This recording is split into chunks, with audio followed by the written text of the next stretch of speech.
बेटा हम लोग हिस्ट्री डोमेन से दोनों चैप्टर पूरे कर चुके हैं। आज हम तीसरे चैप्टर पे हैं। नमस्कार, आदाब, सत श्री अकाल, राम राम, जय हिंद। मेरा नाम है J for Jagmohan, P for Pathak यानी जगमोहन पाठक। आप सभी लोगों का यूनिमॉन्क्स पर हार्दिक स्वागत, अभिनंदन एवं वेलकम है।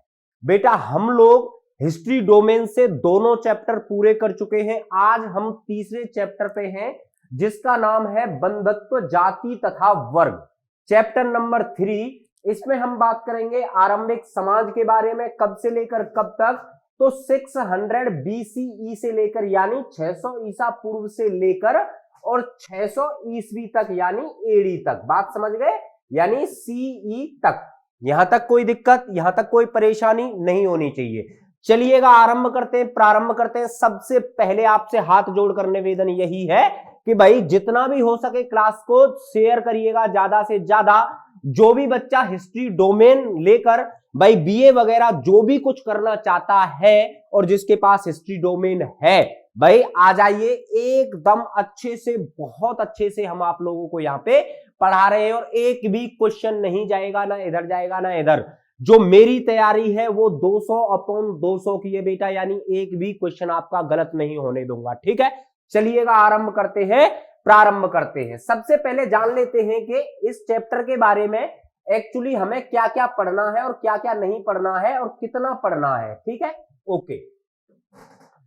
देखिए पिछले अध्याय में हमने पढ़ा कि लगभग जो 600 ईसा पूर्व से लेकर 600 ईस्वी तक के मध्य में क्या क्या हुआ था। तो इकोनॉमिक चेंजेस, पॉलिटिकल चेंजेस यानी राजनीतिक कारण और आर्थिक कारण जो बने थे वो जीवन में क्या लेकर आए, अनेक परिवर्तन लेकर आए जो भी लोग उस समय पर रहा करते थे। बात समझ में आई, दोबारा से समझ लीजिए। जो सेकंड चैप्टर था उसमें हमने पढ़ा था कि 600 ईस्वी पूर्व से लेकर 600 AD तक के मध्य में आर्थिक और राजनीतिक जीवन में कितने और किस तरीके से परिवर्तन हुए थे।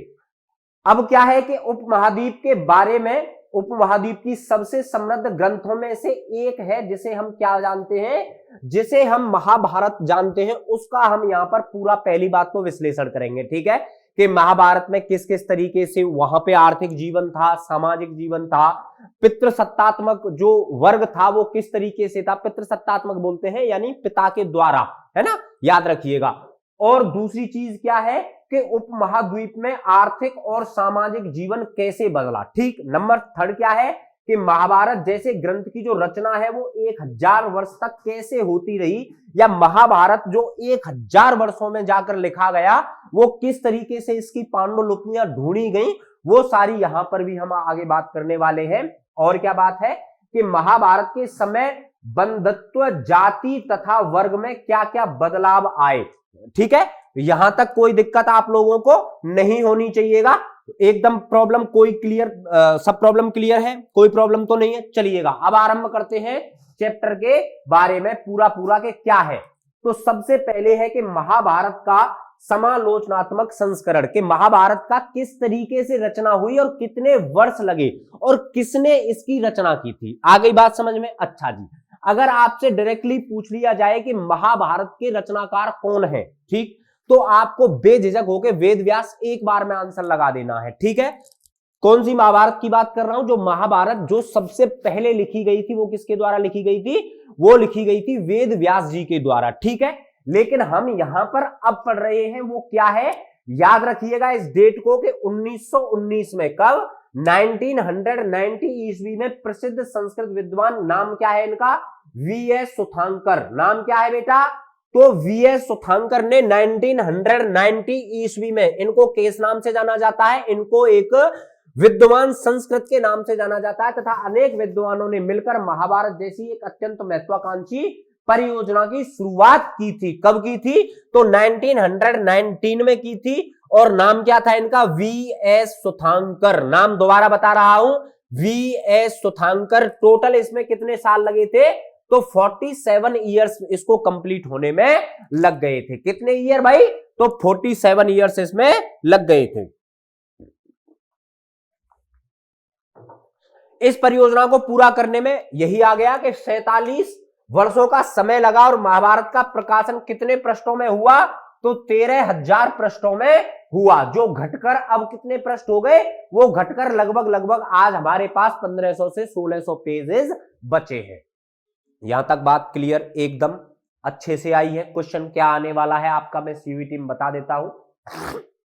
आपका क्वेश्चन आने वाला है कि महाभारत की रचना किसके द्वारा की गई। एक क्वेश्चन याद रखिएगा, अगर उसमें वेद व्यास है तो सबसे पहले आप वेद व्यास पे टिक करेंगे। अब आपसे पूछा जाएगा कि जो वर्तमान में महाभारत हमारे पास है, इसकी रचना किसके द्वारा की गई थी, तो इसकी रचना की गई थी वीएस सुथांकर के द्वारा।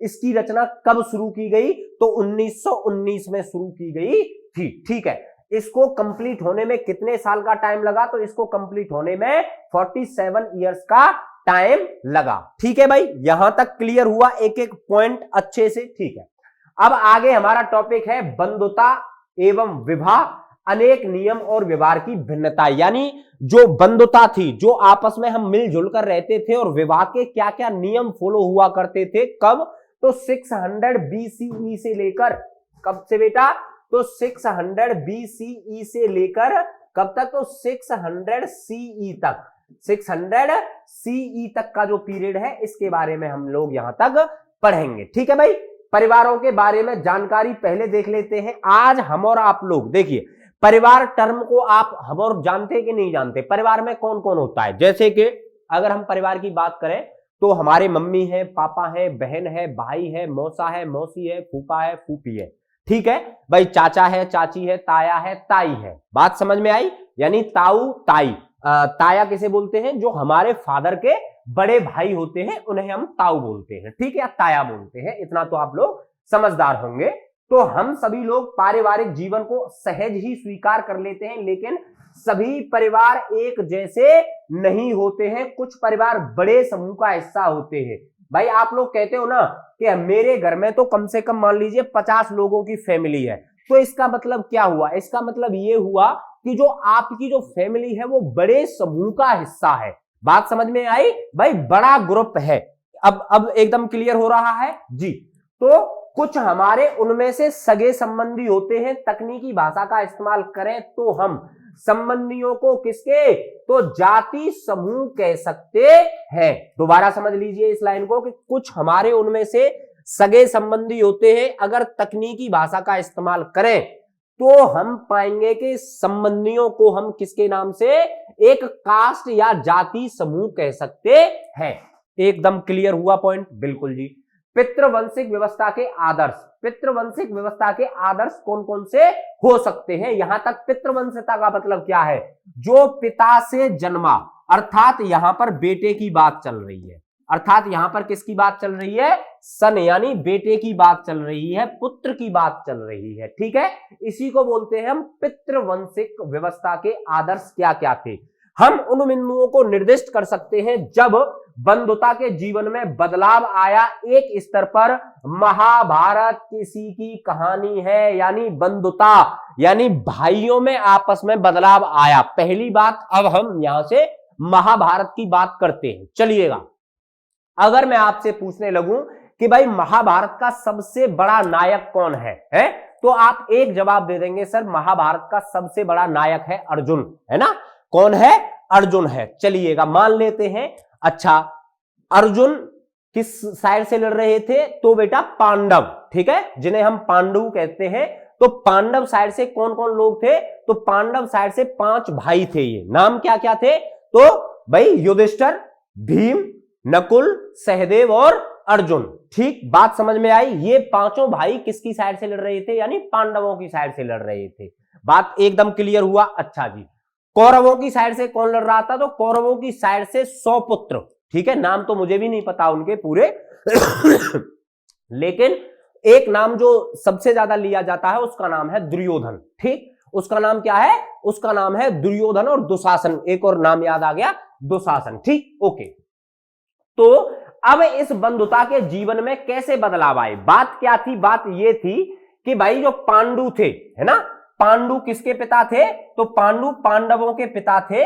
और भाई इधर जो कौरवों के पिता थे, जल्दी बताओ मुझे कमेंट करके कि कौरवों के पिता का नाम क्या था, धृतराष्ट्र। कौन, धृतराष्ट्र। चलिए, धृतराष्ट्र क्या थे बेटा, ये आंखों से अंधे थे, अर्थात इनको दिखाई नहीं देता था इसीलिए। लेकिन दुर्योधन क्या था, दुर्योधन युधिष्ठिर से छोटे थे, इसीलिए उन्होंने कहा कि अगर जो राजपाट जाएगा, अर्थात जो नेक्स्ट रूलर बनेगा कौन से वंश का, ध्यान रखिएगा ये कौरव और पांडव दोनों ही कौन से वंश से संबंधित थे, तो ये कुरु वंश से, कुरु वंश किस कौन से तो कुरु डायनेस्टी या कुरु वंश से इनका दोनों का संबंध था। आगे आएगा, पढ़ाऊंगा मैं आपको अच्छे से।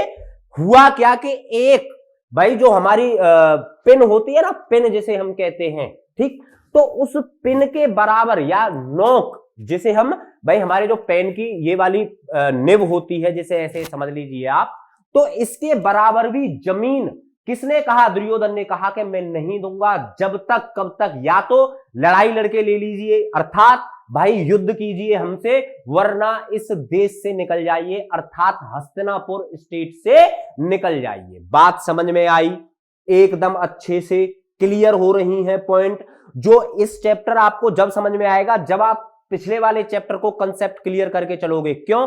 क्योंकि मैंने आपको उसमें पढ़ाया था 16 महाजनपदा, याद आ गया ना, 16 महाजनपदा पढ़ाया था ना अच्छे से। तो वहां पर भी कुरु था कि नहीं था भाई, जो संघ था वो कुरु स्टेट था या नहीं था, बिल्कुल था, ठीक है। तो अब हुआ क्या कि कुरु की राजधानी क्या थी, जल्दी से कमेंट करके बताइएगा मुझे।